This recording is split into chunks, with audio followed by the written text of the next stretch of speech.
to the show, guys. It's great to see you again. It's your boy Besim here with Adam the Boz and our very special guest, Monirah Bacnik, who we're going to be introducing here shortly. Welcome to Capital Interactive. We got an amazing show for you guys.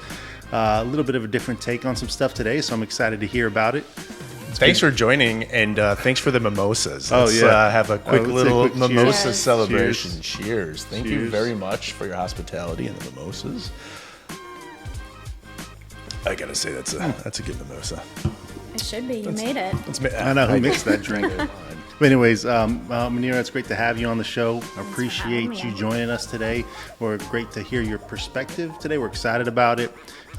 We know you've been doing a lot of really cool stuff, and you got a really interesting story about how you got started.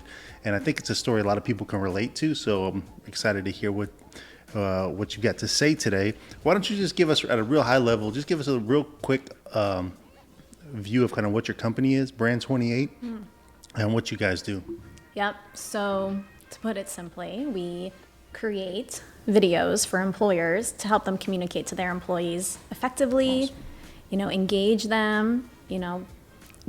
We try not to produce anything boring, right? Yeah. Like we want it to be fun, high energy, incorporate humor so that we can really engage your people, really get your message across. That's got to be the hurdle, right? Like relative material, but make it, relatable, understandable, digestible, right? You don't want it to be dry. Right. So we bring the marketing brain into internal communications. So if you think about how you market to your customers, right? We spoon feed them, we create campaigns for them, we educate them, we try to sell to them, right? And so we do the same thing with employees, because you still need to get their buy-in, and you still need to communicate to them in a way that they understand, they can appreciate, they understand the why. Sure. And that's what we help employers do.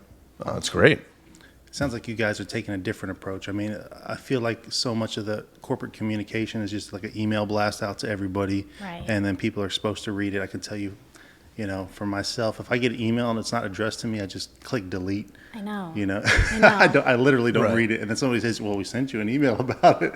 And I'm like, I didn't read that. Well, you're competing with all the noise. I know. Right. Yeah. Exactly. And so much of the noise is, as Basim says, it's a lot of white noise that you tend to delete, not pay a lot of attention to. But, so in a nutshell, that's Brand 28. Back it up a little bit. Let's talk about Brand 28, how this came about. Like, how did this, idea become reality in terms of when it started? What competitive advantages you really bring to the marketplace? Just give us a little bit of history on Brand 28. Yeah. So after college, I was one of those people that said, I have no idea what I'm going to do. Yeah. Right. And I ended up working for a benefits broker, and I had no idea what that even was. I remember going into my interview and they said, do you know what we do? And I said, listen, I read your entire website. Honestly, I don't know what you do. And so they brought me on anyway, right? They're like, oh, this girl can help us out. Yeah. And I ended up going on, helping with communications, communicating to employees. Oh, and for those who don't know what a benefits broker is, it's basically the liaison between the employer and the insurance companies, right? They help employers with their health benefits, like medical, dental, vision. Right. And so I was there to help communicate to employees about their benefits. This is when the Affordable Care Act was coming out. So there was a lot of misinformation in the media, right? Like preventive care. Preventive care is free, care is free. But it's not actually free. I mean, you pay for it. You pay for insurance. Right. And then if something could be wrong with you, then you might have to pay for an extra test. So just clarifying a lot of these little things for employees and helping them truly understand their benefits and how to use them. And I ended up creating some video content surrounding this. So I was fortunate enough to work for a company. We were small, boutique, and they, allowed us to kind of be entrepreneurial within the company. And then they went into a different direction. The company was acquired, and that was just kind of my moment to, I think, launch Brand 28 and really make a difference with employers and really give them content that they need, really help employers thrive and truly engage with their teams. I launched Brand 28 in 2016 and just said adios to the corporate world. So that was fun. Yeah, I mean, that's a great point. You took the leap.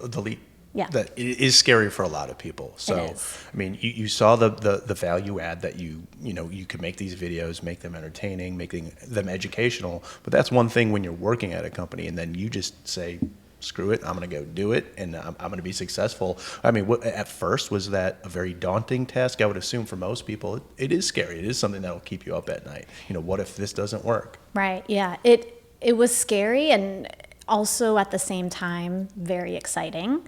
And oh gosh, who was it? I think it was Marie Forleo. I was watching something that she was saying, and she's talking about when babies are crying, right? So when babies cry, you kind of have to decipher what that means. Are they hungry? Are they tired? Like, what do they want? That's their only way to communicate. And then think about your fear, right? She talks about fear, and it's just screaming at you. But maybe it's screaming at you to go in the right way. Like, go for it, as opposed to backing away. That's a good point. And I remember the first day that I was kind of, not working, for this organization, an old client of mine reached out, and I was like, oh, this is a sign. This is a sign that it's going in the right direction. Right. So was that like the first time that you felt like maybe I can be successful at this? Yeah. Probably a long time before that too, because that's just who I am. Yeah. Did you have like some stuff lined up? Had you already monetized the videos in any way before you actually took the leap and started? Yes. So at the company that I was working for, I started just building these, videos for our really important clients, right? And then realized that this is really valuable. And so we had a partnership with an association, a national association, and I used that relationship to work with other brokers across the country and sell this content to them for their clients to make them look more valuable to their clients. So I was kind of already doing it, on a very small scale, and then this was just the way to blow it up. Well, let's talk about scale to a degree, because we've had this conversation before, and it's kind of this paradigm shift of like B to C, maybe in an old world, and now it's like a shift B to B, and some of the differences between the two, and the carryover value add that you can have. Can you speak a little bit to that when you have maybe a business to customer mindset, and now you're going business to business, and what kind of crossovers and just differences are there in that kind of sales cycle? Yeah, I mean, B2B, it's just like, I don't think that world is for me sometimes, right? Sometimes I'm in it and I'm like, oh, it's the same thing over and over. It's the same networking meetings. It's boring, it's dry. We can only communicate in a specific way. Yeah. And I have a passion just for marketing in general. And I think that's why I like to bring that marketing aspect to employees and market to them. So I use a lot of B2C tactics. Yeah, which is fun, vibrant, colorful. Yes. It is a sales pitch. Right. It's not just cold business to business selling. Yeah. So it's a hybrid approach, which is unique, and it's very interesting. I was very interested to hear that the other day when we were talking. Yeah, and connecting with your prospects or clients or customers at a deeper level. Yeah. Not just, oh, I know you need this service, we can help you. It's, what do you like to do on the weekends? How do you spend time with your family, and building those relationships? Because at the end of the day, we're all humans, and we all like to work with people that we like. I don't care what anyone says. You like to work with people that you like. I completely agree. But what I see a lot of, especially like younger entrepreneurs, when they start, they have that mindset of B to C. Like they almost like think that when they start a business, almost all of them seem to look for consumers as clients, which I thought that was really interesting that you started a B2B type of thing. What was it was it because you were already in that corporate environment that you felt like that would be the most value for B2B, or? You know what? I think about just how I like to consume information and how I like to be treated, and then I just put that out there, right? The thing that I hate the most that people say is, this is the way it's always been done. Yeah. Oh my gosh, I hate that. Yeah. I mean, and what? And you've been so successful with that? Yeah. Maybe, but maybe not. And so whenever I go out there and I talk to people or I put content out there, I think about, how would I want to receive this information or consume this information? And I know we have to think about our customer too and who they are, but I think that I can relate a lot to them. You know, at the end of the day, I want to engage my team and be the best employer for my team, and that's how we help employers. We help them do that. So I think that we can connect on that level. Great. Can you tell me a little bit about the first employee that you hired? What it was like, kind of what your mindset was like, what made you feel comfortable enough to take that leap and hire the first people? Because a lot of times people are like, okay, well, if the business doesn't do well, I'm the only one that suffers. But if I have an employee, then those people are dependent on me. And so it's like, actually, I think psychologically, it's actually a milestone in a company when they start hiring their first employees, because you start to have responsibility for other people as well. Yeah. So can you tell me about that first employee that you hired? And kind of what was going through your head and what made you feel confident about doing it at that particular time? So I actually don't have any employees. Yeah. I just have contractors. Okay. Contractors, yeah, my team. And so can I tell you about my first contractor? Yeah. I mean, when I say employee, I don't mean necessarily W-2, but I know you've got like about 30 people that you said that you work with on a kind of frequent basis as contractors. So whether it's a W-2 employer, you still have a responsibility to somebody, because if you're going to have an ongoing relationship with somebody, even if they're a 1099, then, I mean, you're probably going to be providing them a stream of business. And I think that's an important to note too, because I think that's the future of work, and then we also see everything that's going on, with Uber and how to define those people. And I think people will think, oh, freelancer, they think contractor, and I can treat them differently, or I can treat them worse, or, they're just going to go somewhere else. And no, like, I have a completely different mindset when it comes to that. Like, I treat them like they're my people. The first person, who's actually, my ride or die, Jessie, shout out to you.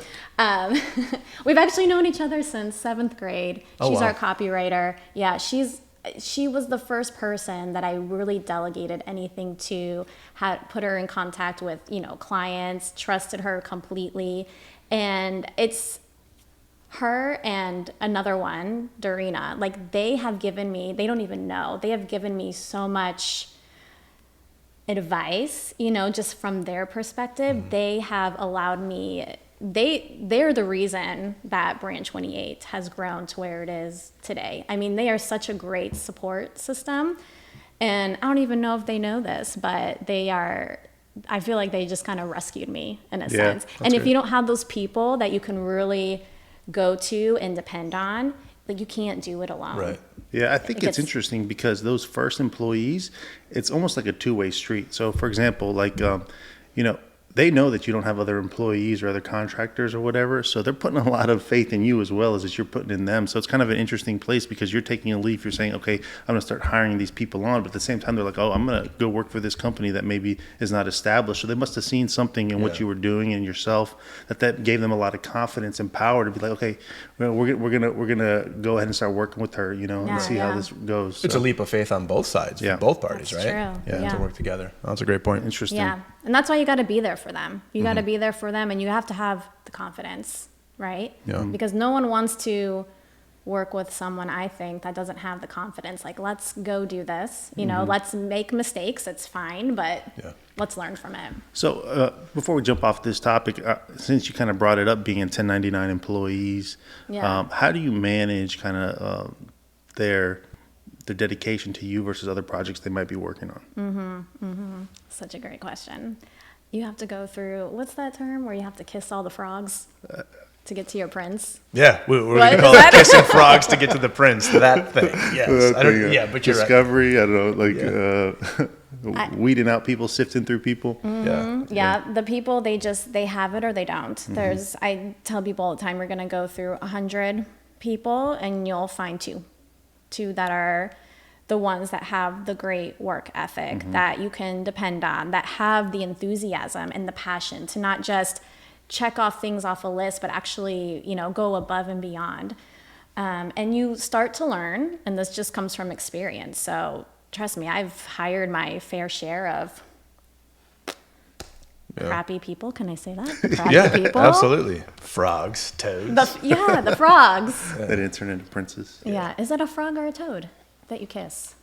I think you kiss toads. The right? toad. Okay. Toads. We all do. You have to. That's part of business.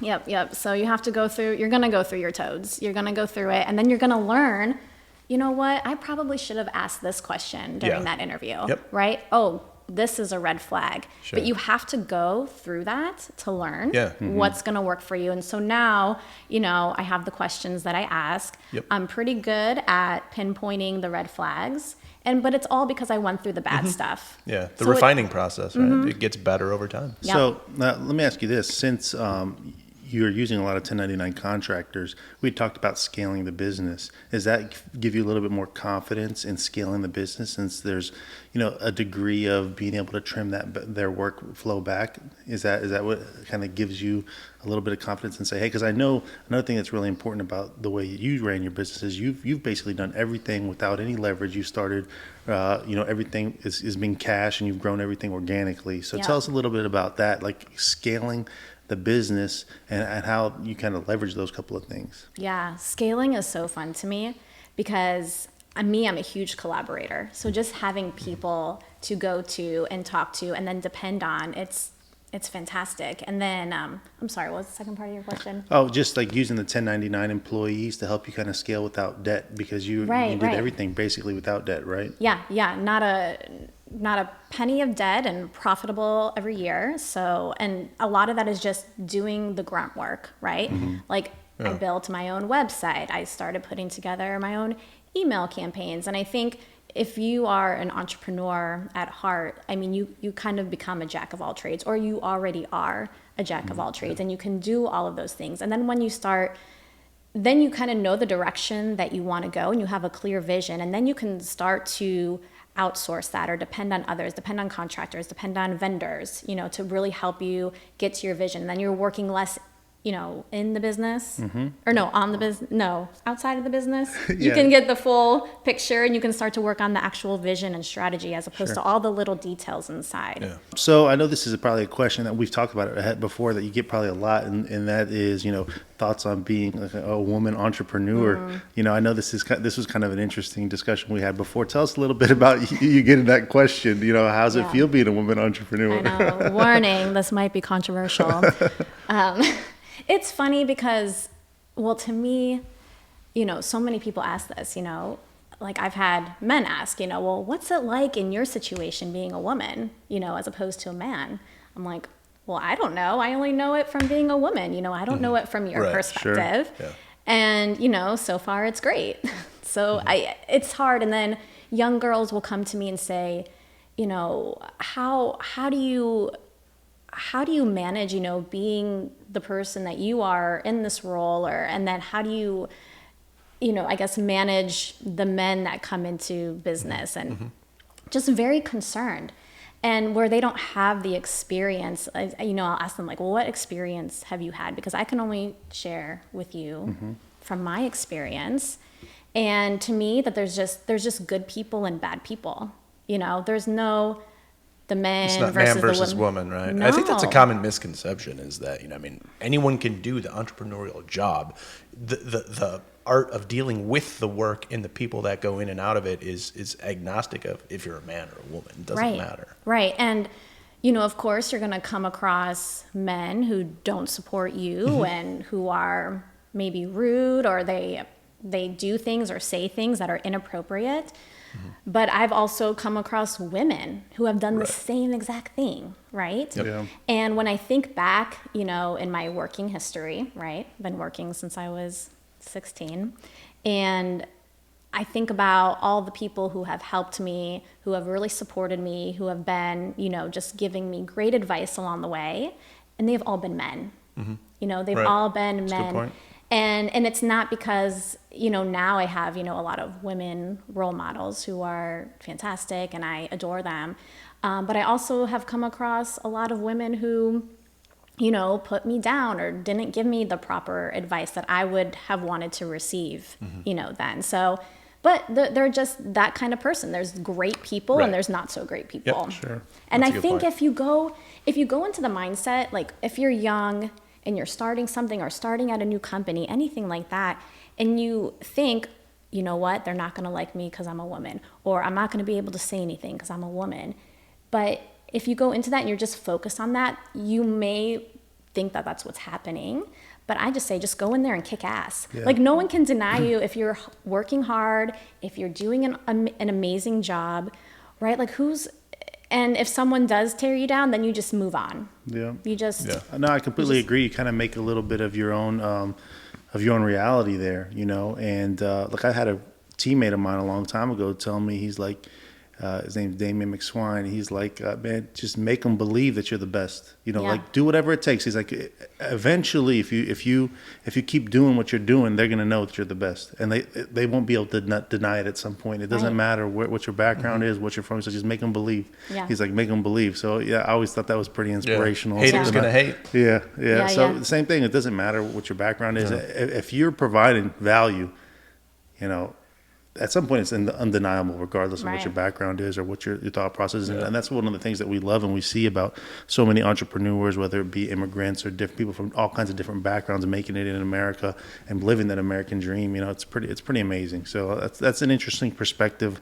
I'm glad we got that. And take. not to say that, you know, there aren't women who have gone through some really Oh, yeah, bad definitely. experiences, you know, and I've had my share of, you know, men who are probably very inappropriate. But you gotta just move on. You gotta get them out of your life, you know, do whatever is necessary to stop that behavior, or just make sure they're not a part of, you know, Sure. whatever you're doing. And because to me, I'm like, if they are already treating you that way, you're not going to change their mind. Right. You can either dwell on it or move on and get stronger. Yes, resilience. You know, it'll just make you stronger. Sure. So Monirah, you know, you've got a lot of different teams you're working with, and you have to lead them in different ways because, you know, everybody's got different skill sets. Really, with some of them being 1099 employees, then it's like you have they kind of expect a certain amount of autonomy. You know, Yeah. Tell us kind of your philosophies on like leadership in general, and then kind of where you get some of your feelings and your strategies for leadership from. Yeah. I mean, first and foremost, it's something that you practice. You work on it every single day. You know, I'm already a better leader than I was last year. Next year, I'll be even better. It's just something that I try to work on. I like to be the leader that I want or need, right? And of course, everyone has different leadership styles. That's just the kind of philosophy that I follow. You know, how would I want to be treated in this situation? If I made a mistake, how would I want to be approached about that? And I take that, and then that's how I treat my people. There's this amazing book I want to talk about. Oh, talk about it. What is it? On the Edge. Have you heard of Alison Levine? No, I have not. No. Okay, so I saw her speak at a women's leadership conference, which, by the way, was very cliquey. It was a very cliquey. It was. I was so sad because you know what? I went with my mom, and it was a great time. But you know, there was a moment at lunch. You know, I was like, all right, we got to find a place to sit, and I go, and there's already some girls at the table. You know, it's just like when we go to normal events, right? You just sit with new people and you meet them, right? Network and you talk. talk. And they said, oh no, these seats are saved. I was like, oh wow, I'm back at high school. Yeah. Great. Yeah. Great. Like, I've never Seats experienced taken. that. They put the arm out. You know, this is it. Yeah. Oh, my purse is there. Like, thanks, girls. Yeah. Come on, That's because you funny. gotta you gotta be the biggest cheerleader for your other girls. Yeah, You know, of like course. that's how I mean, me, like I don't want to support, like, you know, the whole thing about, you know, support women businesses. Well, that's fine, but is it a good business? Are they doing a great job? Then I'll support them, right? But I'm going to, if you're doing amazing things, I'm going to be your biggest cheerleader, you know, to back you up. But back to this book. So Alison Levine spoke at this conference, and her story, oh my God, after I heard it, I had to run out and get her book and read it. So she talks about hiking Mount Everest. Wow. So have you guys ever done that? No, I haven't. Twice last year. No, never in my life. I mean, it's a very daunting task. So, I mean, you got to be in the right headspace for something like that. Because Oh my gosh. I've wanted to go out there and try to. I think you could take a helicopter like halfway up or something like that. They have. No, really? Yeah, Take you a really helicopter can. all the way up. Yeah, but I always wanted to go hiking, but it's like super. I don't know. I don't think I'm physically prepared. Is that for that. Sherpa guided? Is it Right. a Sherpa guided Right. tour? You have to Yeah. have the Sherpas with you. Yeah, people die every year doing Of course. it. Oh, yeah. So Yeah. she described how it goes, and it blew my mind because I had no idea. And there's also a movie on it. And then, of course, I watched the movie too. I don't know the name of that movie. But so basically, when you're hiking up, so I'm trying to make a mountain here. Pretend this is a mountain, right? And so you got to go up a little bit, and then you acclimate, Yeah, to the thinner air. and then you got to go back down. You have to go back down. You got to go back down. Okay, so that was the point. Okay, then you go back up, and then you go a little bit farther, and then you acclimate, and then you got to go back down. To the first stop or all the way down? All the way down. Really? You got to go all the way down. A lot of work. Yes, and then you do that several times, right? But every time you go down, you think, you're getting away from Your the goal. top. Yeah. You're getting away from your goal. You're going downward. But that's actually progress. It's progress, and it's what's needed to make it to the top or wherever you're headed, right? So I just love That's very that smart. analogy. Yeah. Because when you feel like you're in your worst moments, and trust me, there are plenty of horrible moments as an entrepreneur or a business owner, even a leader. Like there's really bad moments, and you have to think, okay, this is just me going down. Yeah. This is the way it's supposed to be. This is actually progress. And just her leadership lessons in this, you have to read this book. I recommend it to everyone. It's fantastic. And she even she goes into, what makes a great leader. And one of the things that she says is like, you have to be an excellent follower to be a great leader. Because if you can't take a step back and then respect the leader and then just go with them and be an excellent follower, then you can't be a great leader. Yeah.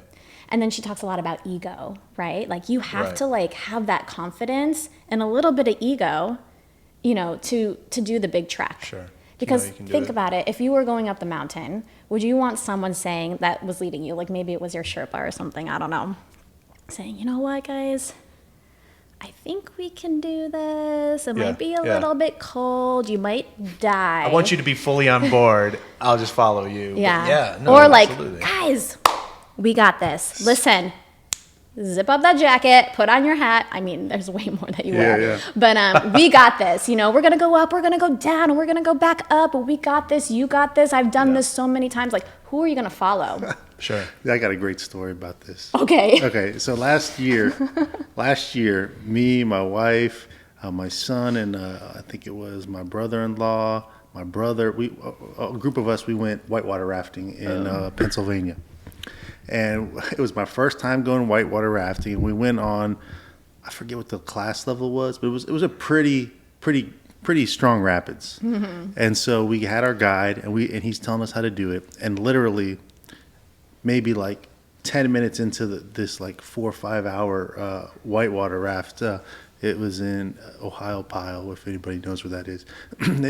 About 10 minutes in, we hit this rapid, and it was a pretty decent sized rapid, and our guide flew off the raft. No. It was my first, and me and my brother saved the guy.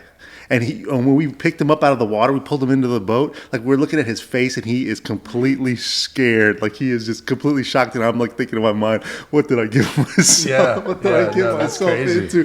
Oh So he's my he was supposed to God. be our leader, and like you said, he had lost that credibility, lost that confidence. I saw it in his face, my and God, I was that's like, "There's no turning back. We have to go now." To get to we survived it, but it was the craziest experience. And I was for the first hour of the trip, I'm like, man, did I do a smart thing by taking this? Well, taking since you this- saved his life, did you get a refund at least? I did. I mean, You- I would right. I would have gotten 20% off at least. Yeah, it was Or crazy. free rides for life. Yeah, it was crazy. I mean, look in this guy's face was just amazing. Sure. And but we ended up having a really great time. But dude, that first hour, we were kind of like shook, and nobody was saying anything in the boat. Yeah, I wouldn't Wait, either. so did you, when he went overboard, did you hesitate at all, or did you just jump right in? No, we didn't jump in. We he was rolling. He was he was like holding himself in the water like this, and kind of floating with the boat. And so me and my brother would like reach down into the water, and we're like trying to pull him into the thing. And his face is completely shocked. I mean, it was. I didn't jump in because you're not supposed to jump out. You're supposed to like try to like bring him into the boat, because we're going down the middle of a rapid. I'm like, I mean, Jeez. worst things is gonna happen. He's just gonna have to ride. He's like he didn't get smashed on some rocks. Yeah, exactly, Yeah. exactly. Good It was Lord. so funny, but it was my first time ever. And like my son, who's 13, like he went down some lighter rapids like the week before, because he was there with my family before we got there. And so we were thinking, oh, I'm adult, I'm big. If he can do this easy one, then we can do this one. And it was so crazy. Yeah, that's sorry to digress, but when you're telling me about that, I was just that's- like, yeah, it's exactly what happened on leadership. Well, so that just goes to show, build a team that will pick you up I when know, you fall. I know, it was crazy. There's probably some other people that would have seen this guy go overboard and be like, Peace. see ya. Yeah. Free ride. Yeah, it was crazy though. Yeah. But, that's really interesting. Yeah, I'm gonna have to pick up that book and read it, because I haven't. On the Edge, we'll put a link to the book in the description if you're interested in reading about it. And, so my general takeaway based on what you said, which is, I think it's so true for all businesses, entrepreneurs, leaders, is that the path to where you want to go isn't always just a straight line. Yeah. And if there's setbacks, if you're going backwards, that's not a good thing. If anything, that's something to build upon, because you can take, one step backward, two forward, but don't just always view it as a linear line, and anything that goes off that path is a failure. Right. I think it's an opportunity, if nothing else. So You learn so It's a good much takeaway. from the bad. yeah, I can't even tell you how much I've learned in the past 4 years. I feel like I've earned 4 MBA Yeah. degrees. Yeah. All those times that seem really awful and horrible, and you're like, oh, I can't believe that client treated me that way, or I can't believe they questioned this or that. Like, I've learned something from all of it, and whether it's making sure your contracts are better than ever, that your web content or anything, even your product, just listening to maybe a client that gets really upset about something, that's not working or anything, like use that to make it better. anyway. Tell us a little bit about that, but like ignoring, because you have to listen to people and you learn a lot, but you have to have some of that self fortitude and kind of ignore some of the BS that you're seeing out there, especially like if you're posting stuff online. Like Yeah. you'll get some comments. People are very. Oh, yeah, I know the a guy. I know a trolls. guy. What's his name? Star Wars 2000 or 19. Oh, Star Wars fan 92. The guy's a troll. You haven't made it until you have a troll. Yeah, I take that as a positive. Yeah. Like, I think it's, Yes. Yeah. you're Yeah. passionate enough to say something, even though I might not agree with it. That's fine. Yeah. I know. We need to inspire some passion from these guys to give us some. Yeah. Listen, if you wanna comment on this video, we'll take it. Absolutely. Yeah. If you think the internet is reality, that's where you can get in a really bad headspace. Yeah. That's where, it can be dangerous. And, of course, social media and internet has been fantastic and great and, innovative, and we can do so many amazing things because of it. Yeah. But if you start to think that that's reality, as opposed to like going outside, stepping out your front door, talking to real people, engaging, in conversations like this, like that's where you're really going to learn, and that's where reality happens. I was thinking about this the other day. There's so much people online, like they really capitalize off of your fear, if you think about it. Like, if you're not doing this, you're doing it wrong. If you don't have this formula, you're doing it wrong. Everyone's an expert, right? Yeah. And everything that you're doing right now is probably the wrong way to do it. And you know what? If there was, like they say, if there was like a pill, to make you skinny, Yeah, everyone would take it. Yeah. There's no one right way. There's so much, variety and diversity of thoughts. And Right. if you can, and so when the pandemic first happened, oh my gosh, a year ago now. Yeah. A year ago, I took a huge break off of social media. I wanted to do it for 30 days. I just really wanted to clear my mind. And I ended up taking 90 days off. And it was the best thing that I've done in years. Yeah. It was, it's amazing how social media really, and just the internet of things, it really tells you how to think. If you think about it, I Yeah. was thinking of so many fantastic ideas without it. It's like, oh, Sure. I remember what I like now, Yeah, you sure. know, as opposed to the social media, gods telling you what you should like or shouldn't like or should be doing or shouldn't be Right. doing. So I always say, if you're ever feeling stuck or if you're ever, just overwhelmed, get off the computer, get off social media for at least 30 days and just start writing stuff down. Right.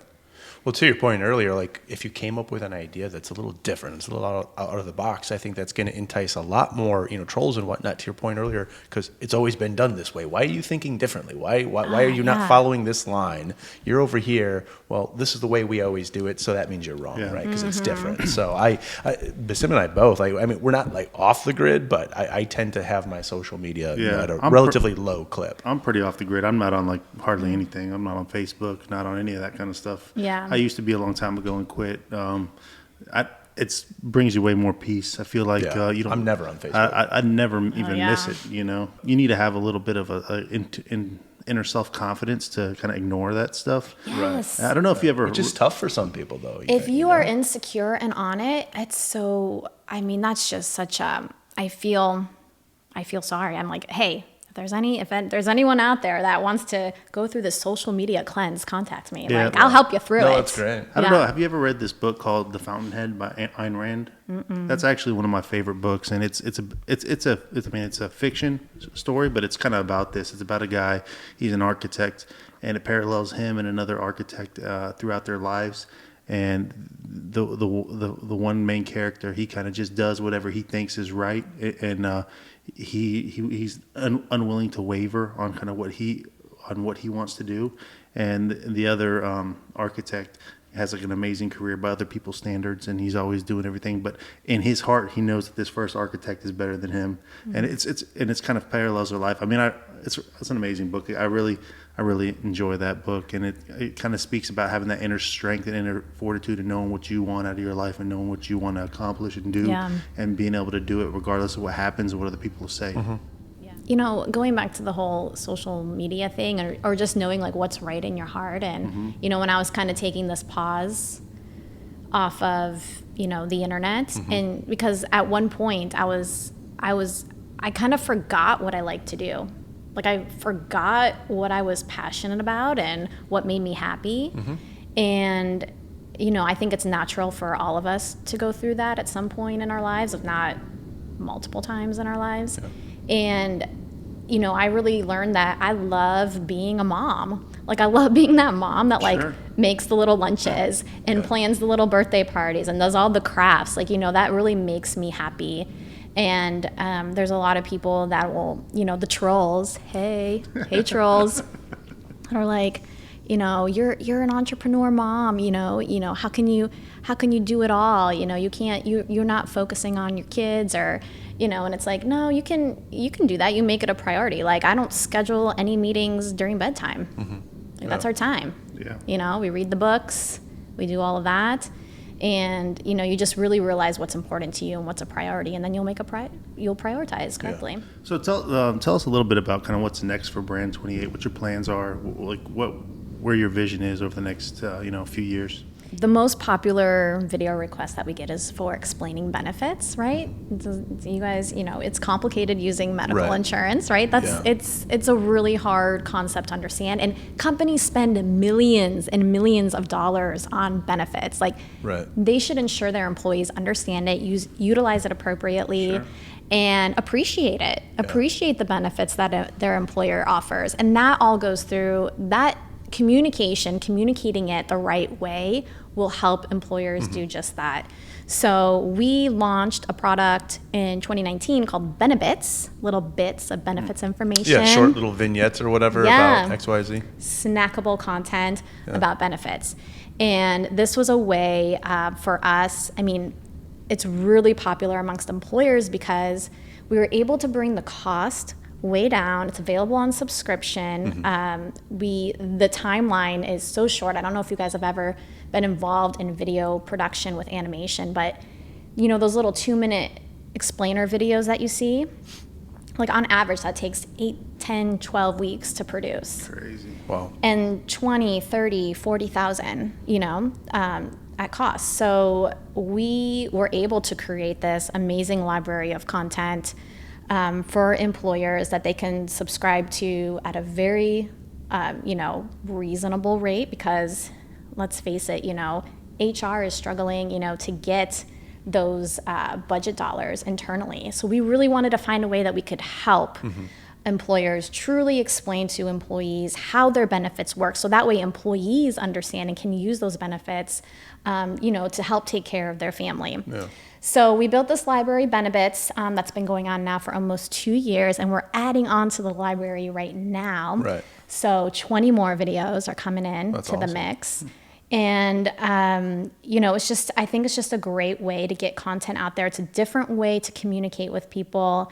I think digital is the way to go. Pre-pandemic, post-pandemic, like it is the solution. Agreed. Yeah. I wish more employers did that, where, because there's so much that can get lost in translation from reading something and then applying it. I'm the last person that's going to ever be called an insurance expert or benefits. Like, I don't understand it all that well. I need somebody to draw it in crayon and put it on a whiteboard for me, so I understand, getting from point A to point B. The library idea, that's interesting. There's a subscription base to a library of pre-done videos that you have access to and then can use, and it helps from a cost standpoint and so on and so forth. So it's very beneficial. I think that should be more the wave, and I think that's the trend you're starting to see, though, too. Yeah. That digital kind of more video experience. I would love to see that in a lot more companies. I'd like to see more companies leverage that. That's a great idea. And of course, we talked about competitive advantage earlier, and that's our big competitive advantage. My experience working in the benefits broker world, I know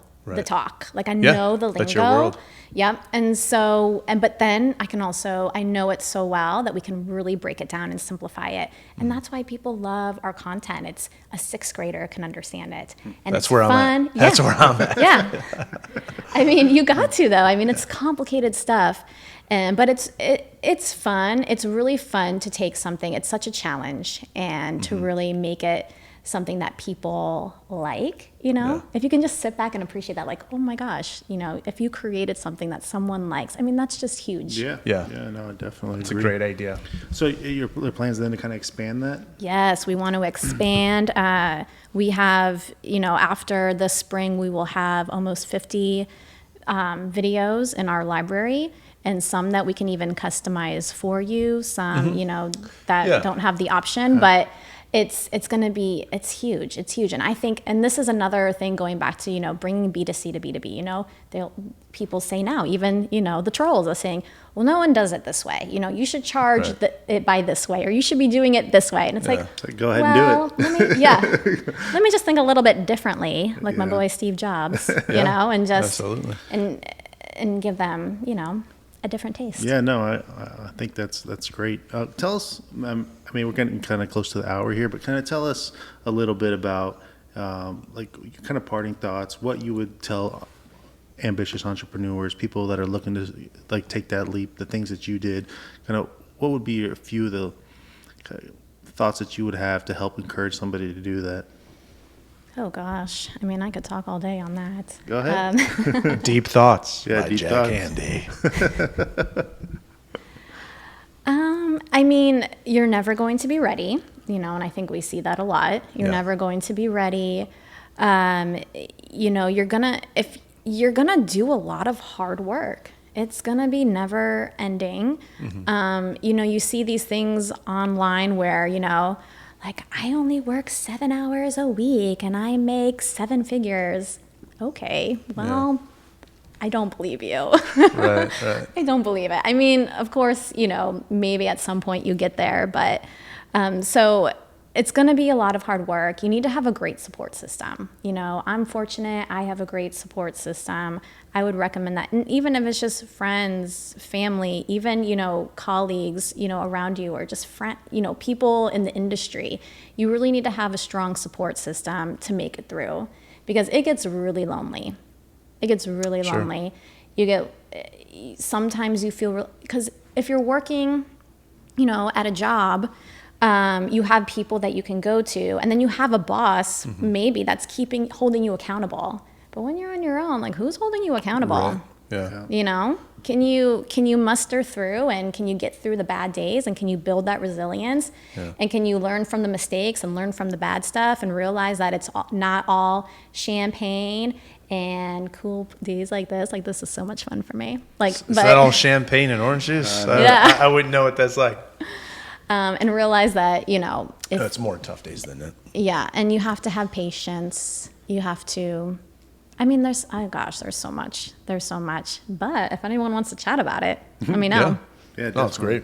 I think a lot of people can learn from your kind of experience, and one of the reasons we like to get different people's perspectives on here is because when people hear you talk about yourself, or they hear someone like Jeremy talk about himself, or somebody like Mark talk about himself, they can kind of see bits of themselves in you or in them, and it helps kind of them feel more confident. Well, hey, if she can do it, she's a mother, then I can do it, or whatever it is, or I'm doing something with video editing, I'm in the benefits industry, or whatever it is that little piece that they can tag onto. We want to give people encouragement and let them know that it's going to be tough, but it's a rewarding process. Right. Well, yeah, it is rewarding, and then also knowing that you have to have bad days to appreciate the good. Because if everything was good, like, how would you know it's good if that was just the status quo? Yeah, that's your new norm, right? So anything less than perfect is Right. So, and you just have to, and I know in the moment it's going to seem like, oh God, this sucks,